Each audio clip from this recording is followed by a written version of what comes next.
Amani inner. So, ito yung ating turnover. Once na turnover sa atin yung unit, ganyan po yung itsura.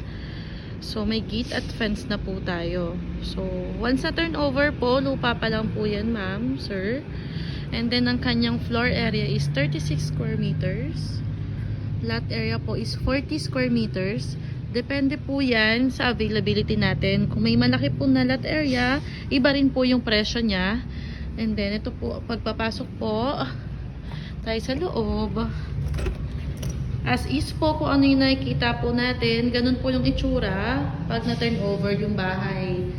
Meron na po tayong bintana, kitchen, hagdan, vinyl planks. Ayan. So, may service area din po tayo for laundry area or dirty kitchen.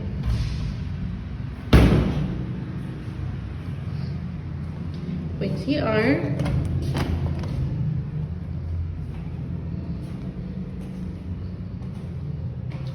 Kaya tayo. So, 2 bedroom na po ito.